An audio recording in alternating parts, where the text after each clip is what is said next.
اللہ اللہ۔ فلا اقسم بمواقع النجوم، قسم کھاتا ہوں میں ستاروں کے گرنے کی جگہ، یعنی ستارے جو آسمان کے اوپر اللہ تعالیٰ نے چلائے ہیں، کوئی مشرق سے مغرب کی طرف جا کر غروب ہوتا ہے، کوئی مغرب سے مشرق کی طرف، شمال سے جنوب، لیکن ہر ستارے کو اللہ تعالیٰ نے جو لائن دی ہے اس لائن سے ہٹتا نہیں ہے، سیدھا اپنی لائن پر چلتا ہے۔ تو ان ستاروں کی قسم اٹھائی اور فرمایا وَإِنَّهُ لَقَسَمٌ لَوْ تَعْلَمُونَ عَظِيمٌ، اور بے شک یہ البتہ قسم ہے اگر تم جانتے ہو بہت بڑی۔ کہ ستاروں کی قسم کھانے کا کیا مطلب ہے؟ کیونکہ ستارے جس طرح اپنی لائن پر چلتے ہیں، ادھر ادھر نہیں ہٹتے، اسی طرح یہ قرآن انسان کو سیدھے راستے پر چلاتا ہے کہ انسان ادھر ادھر نہ ہٹے۔ فرمایا انہ لقرآن کریم، بے شک یہ البتہ قرآن ہے بڑا عزت والا، فی کتاب مکنون، ایک ایسی کتاب میں ہے جو چھپی ہوئی ہے، لوح محفوظ۔ لوح محفوظ کے اندر یہ قرآن پاک تھا، اور وہاں سے پھر آسمان دنیا پر ایک ہی رات میں لیلۃ القدر میں اترا۔ لیلۃ القدر سے پھر 23 سالہ زندگی میں نبی پاک صلی اللہ علیہ وسلم کی تھوڑا تھوڑا کر کے اترتا رہا۔ تو یہ فرمایا یہ وہ قرآن ہے، لا یمس الا المطہرون، نہیں چھوتے اس کو مگر پاک باز لوگ۔ اب لا یمسو کی ہو ضمیر کا مرجع لوح محفوظ بھی ہو سکتا ہے، کہ لوح محفوظ وہ کتاب ہے جس کو ہر کوئی نہیں چھو سکتا، صرف پاک بعض لوگ یعنی فرشتے ہی اس کو چھوتے ہیں۔ اور پیچھے قرآن پاک بھی آ رہا ہے، اس لیے قرآن پاک بھی اس کا مطلب ہو سکتا ہے کہ نہیں چھو سکتے اس قرآن کو مگر پاک باز لوگ، یعنی قرآن پاک کو اگر کسی نے ہاتھ لگانا ہے تو جب تک وہ باوضو نہیں ہوگا تو قرآن پاک کو ہاتھ لگانا منع ہے اس آیت کی روشنی سے۔ اگر وضو ہو تو پھر آپ ہاتھ لگائیں، بغیر وضو کے ہاتھ نہیں لگا سکتے۔ اگر کسی کا وضو نہیں ہے تو وہ قرآن پاک کو پکڑنا چاہتا ہے تو وہ ایسے کپڑے جیسے یہ میں نے چادر لی ہوئی ہے، اسی چادر سے نہیں پکڑ سکتے، علیحدہ کپڑا ہو جو جسم کے ساتھ نہ ہو، بس جیسے علیحدہ ہوتا ہے اس کے ساتھ پکڑ سکتے۔ عورتوں نے جو چادر لی ہوتی ہے اس چادر کے ساتھ نہیں پکڑتے، اپنی قمیض کے دامن سے نہیں پکڑ سکتے۔ قرآن پاک پر غلاف چڑھا ہوا ہے، کوئی یہ سمجھے کپڑا ہی ہے ایسے ہی پکڑ لو، نہیں، قرآن پاک کو پکڑنا ہے اگر وضو نہیں ہے تو علیحدہ کپڑا ہو اس کے ساتھ پکڑا جائے، یہ قرآن پاک کا احترام ہے۔ ہاں قرآن پاک کی زبانی تلاوت آپ کر سکتے ہیں، آپ زبانی تلاوت وضو نہیں بھی ہے تو وہ آدمی پڑھ سکتا ہے۔ تو اس لیے فرمایا کہ نہیں چھوتے اس قرآن کو مگر پاک باز لوگ۔ اور تنزیل من رب العالمین، یہ قرآن اتارا گیا ہے رب العالمین کی طرف سے۔ افبہذا الحدیث انتم مدہنون، کیا پس اس بات کے ساتھ تم سستی کرتے ہو کہ یہ قرآن پاک نے جو تمہیں جو باتیں بتائی ہیں اس میں تم سستی کرتے ہو؟ وَتَجْعَلُونَ رِزْقَكُمْ أَنَّكُمْ تُكَذِّبُونَ، اور کرتے ہو تم اپنا نصیب کہ بے شک تم جھٹلاتے ہو، کہ قرآن پاک کی باتوں کو جھٹلاتے ہو تم، کہ قرآن پاک کہتا ہے کہ سن لو اے لوگو، تمہارے ہر عمل کی ایک نہ ایک دن تمہیں جزا ملے گی، اور اگر تم برے کام کرو گے تو تمہیں اس کی سزا ملے گی۔ اسی لیے تو قیامت کے دن کا نام ہی مالک یوم الدین، جزا کے دن کا مالک اللہ تعالیٰ، اس کو جزا کا دن اس لیے کہا گیا کہ ہر چیز کی وہاں پر جزا و سزا ہوگی۔ فرمایا کہ دیکھو فلولا اذا بلغت الحلقوم، تم اگر اس قرآن کی باتوں کو نہیں مانتے، اس پر یقین نہیں کرتے، تو میں تمہیں بتاتا ہوں کیوں نہیں ہے یہ بات کہ جب پہنچ جاتی ہے جان حلق تک، میت کی جب جان نکلتی ہے مرنے والے کی، پاؤں سے شروع ہوتی ہے، روح نکلنی پاؤں سے شروع ہوتی ہے، ٹانگیں ٹانگوں کے ساتھ ٹکراتی ہیں، اور پھر آہستہ آہستہ نکلتے نکلتے حلق تک آتی ہے۔ اللہ تعالیٰ فرما رہے ہیں اے انسان، تجھے جو قرآن میں نے باتیں بتائی ہیں تجھے یقین نہیں ہے تو پھر بتا ذرا، جب پہنچ جاتی ہے جان حلق تک، وَأَنْتُمْ حِينَئِذٍ تَنْظُرُونَ، اور تم سب کھڑے اس وقت پاس میت کے دیکھ رہے ہوتے ہو، جس کی روح نکل رہی ہوتی ہے اس کے رشتہ دار، عزیز و قارب، اور اگر ہسپتال میں ہے ڈاکٹر، اگر حکیم کے پاس ہے تو حکیم، سب دیکھ رہے ہوتے ہیں جان نکل رہی ہے، لیکن کسی کے اندر یہ قدرت نہیں ہے کہ وہ اس مرنے والے کی روح کو واپس لٹا سکے جسم میں، ان میں یہ طاقت نہیں ہے۔ فرمایا تم دیکھ رہے ہوتے ہو، اور وہاں ہوتا کون ہے؟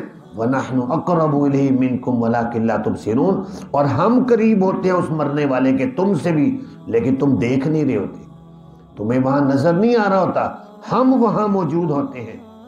تمہاری کیا قدرت، تمہاری تو بے بسی ہے، کوئی اپنے باپ کی روح کو واپس نہیں ڈال سکتا، کوئی اپنی ماں کی روح کو واپس نہیں ڈال، اپنے بچے کی روح کو واپس نہیں ڈال سکتا۔ فرمایا تم تو اتنے بے بس ہو، فلولا ان کنتم غیر مدینین، کیوں نہیں اگر تم بدلہ نہیں دیے جاؤ گے، تم یہ سمجھتے ہو کہ بس یہیں جیسے کافر کہتے ہیں مر گئے، مٹی میں مل گئے، ختم۔ فرمایا کیوں ایسی بات کہتے ہو، اگر تم بدلہ نہیں دیے جاؤ گے تم تو پھر ترجعونہا، تم لوٹاؤ پھر اس روح کو واپس، اگر تم سچے ہو، اگر تم سچے ہو، تم بے بس ہو، یہ روح ہمارے حکم سے ہی جسم میں پڑی تھی اور ہمارے حکم سے ہی یہ نکل کر اب آگے جا رہی ہے، اور پھر جب قیامت کا دن ہوگا تو پھر دوبارہ اللہ ہی کے حکم سے یہ روح دوبارہ جسموں کے اندر پڑے گی اور جسم قبروں سے نکل آئیں گے۔ اب کیا ہوگا جب دوبارہ جسموں میں روح پڑے گی؟ دو ہی باتیں ہوں گی، نیک ہوگا یا بد ہوگا۔ فَإِن كَانَ فَأَمَّا إِن كَانَ مِنَ الْمُقَرَّبِينَ، اگر تو وہ بندہ ہوا مقربین میں سے، فَرَوْحٌ وَرَيْحَانٌ وَجَنَّةُ نَعِيمٍ، تو پھر راحت ہی راحت ہے، وَرَيْحَانٌ، خوشبو کو بھی کہتے ہیں، رزق کو بھی کہتے ہیں، خوشبوئیں خوشبوئیں ہوں گی، وَجَنَّةُ نعیم، نعمتوں کی جو ہے وہ باغات ہوں گے۔ وَأَمَّا إِن كَانَ مِنْ أَصْحَابِ الْيَمِينَ، اور لیکن اگر ہوا وہ دائیں طرف والوں سے، پس سلامتی ہے تیرے لیے دائیں طرف والوں سے، یعنی پھر اس کے لیے خوشیاں ہی خوشیاں، راحت ہی راحتیں۔ انسان تو پیچھے سے روتے ہیں، جب کوئی رشتہ دار اس کا مر جاتا ہے تو یہاں لوگ روتے ہیں، لیکن اگر وہ مرنے والا نیک ہے تو آگے اس کے لیے خوشیاں ہی خوشیاں۔ نبی پاک صلی اللہ علیہ وسلم نے فرمایا کہ القبر روضۃ من ریاض الجنہ او حفرۃ من حفر النیران، قبر جنت کے باغوں میں سے باغ ہے یا جہنم کے گڑھوں میں سے گڑھا ہے۔ لیکن جب ہم قبر کھولتے ہیں تو ہمیں نظر نہیں آتا، وہاں کوئی پھل فروٹ نہیں پڑے ہوتے، کوئی مزے مزے کے کھانے نہیں پڑے ہوتے، کیونکہ ان دنیا کی آنکھوں سے ہم نہیں دیکھ سکتے۔ لیکن جو نبی پاک صلی اللہ علیہ وسلم نے اللہ تعالیٰ نے فرما دیا وہ سچی باتیں ہیں، وہ واقعتاً اس کو وہاں پر رزق ملتا ہے اور وہاں خوش و خرم رہتے ہیں، ان کے لیے روشنیاں کر دی جاتی ہیں۔ تو فرمایا یہ بات ہے۔ وَأَمَّا إِن كَانَ مِنَ الْمُكَذِّبِينَ، اور اگر وہ شخص ہوا جھٹلانے والوں میں سے، الظالم، گمراہ ہوا، تو پھر فَنُزُلٌ مِّنْ حَمِيمٍ وَتَصْلِيَةُ الْجَحِيمِ، تو پھر اس کی مہمانی ہوگی پکتا پکتا گرم پانی، اور داخل کرنا ہوگا جہنم میں۔ یہ ان کو سلوک ہوگا۔ اب تم خود دیکھ لو، آخرت کو جھٹلانے والے، قبر اور حشر کو جھٹلانے والے، جنت اور دوزخ کو جھٹلانے والے، ان کا کیا انجام ہونے والا ہے یہ خود سوچ لو۔ اور فرمایا یہ بات ایسے مت سمجھو، ان ھذا لہو حق الیقین، بے شک یہ بات البتہ حق الیقین ہے۔ دیکھیں تین درجے ہوتے ہیں، ایک ہوتا ہے علم الیقین، ایک ہوتا ہے عین الیقین، ایک ہوتا ہے حق الیقین۔ یہ سب سے بڑا درجہ ہے یقین کا۔ علم الیقین یہ ہوتا ہے کہ کوئی آدمی تجربے کار بتائے کہ جناب آگ جلاتی ہے، اگر وہ کہے آگ جلاتی ہے تو اس کو تجربے کار آدمی ہے، سنجیدہ ہے، سمجھدار ہے، جب وہ کہے گا تو سننے والے یقین کر لیں گے، کہیں گے ہاں یہ ٹھیک کہہ رہا ہے۔ اس کو کہتے ہیں علم الیقین، کہ کسی سمجھدار سنجیدہ آدمی سے بات معلوم ہوئی ہے۔ اور اگر وہ اپنی آنکھوں سے دیکھ لے کہ آگ واقعی کپڑوں کو جلا رہی ہے اور لکڑیوں کو جلا رہی ہے، تو اس کو کہتے ہیں عین الیقین، کہ آنکھ سے دیکھ کر یقین آیا ہے۔ اور تیسرا درجہ ہے کہ جب خود جلتا ہوا اپنے جسم کو دیکھے، اس کو کہتے ہیں حق الیقین۔ تو اللہ تعالیٰ فرما رہے ہیں یہ باتیں جو میں نے تمہیں بتائی ہیں یہ علم الیقین بھی نہیں، عین الیقین نہیں، حق الیقین ہے۔ سب سے بڑا درجہ یقین کا ہے کہ یہ یقین کر لو کہ قبر یا جنت کے باغوں میں سے باغ ہے یا جہنم کے گڑھوں میں سے گڑھا ہے۔ ابھی فلسطین کے اندر ایک آدمی، اس کی قبر کھل گئی اچانک۔ 2005 کے اندر وہ آدمی مجاہد تھا، لڑتے لڑتے شہید ہوا تھا۔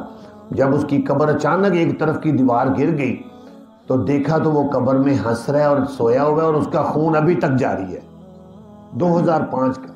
یہ ایسے مشاہدات اور ایسے واقعات اللہ تعالیٰ اس لیے دکھاتے ہیں تاکہ مسلمانوں کو یقین ہو جائے کہ اللہ نے جو باتیں کہی ہیں وہ 100% سچی ہیں۔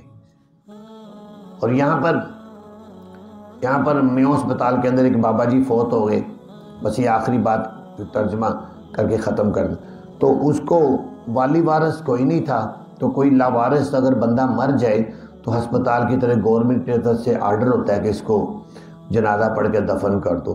تو اس کو میت کو رکھا انہوں نے ایمبولینس میں، اور نماز جنازہ وہاں کے امام صاحب نے پڑھا دیا، قبرستان لے گئے۔ جب قبرستان پہنچے، رات کا ٹائم تھا، 12-1 بجے تھے، گرمیوں کے دن تھے، تو گورکن کے حوالے کر کے ایمبولینس والے کہ اس کو دفن کر دو، تو وہ چلے گئے۔ گورکن نے سوچا رات کا ٹائم ہے تو لہٰذا میں صبح اٹھ کے کر لوں گا، ابھی تو میں نیند آ رہی ہے۔ وہ اس نے ادھر ہی ایک سائڈ پر میت کو دیوار کے ساتھ لگایا، آگے جھاڑیاں جھوڑیاں پتے پتے رکھ دیے، کسی کو پتہ نہ چلے، اور جا کر سو گیا۔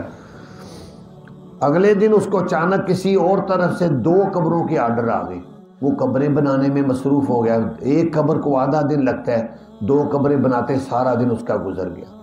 پھر اس سے اگلے دن 2 قبروں کا آرڈر آ گیا، کرتے کرتے 1 ہفتہ وہ قبریں کے ہی آرڈر آتے رہے۔ اس کو وہ میت بھول گئی جو میں نے وہاں رکھی تھی۔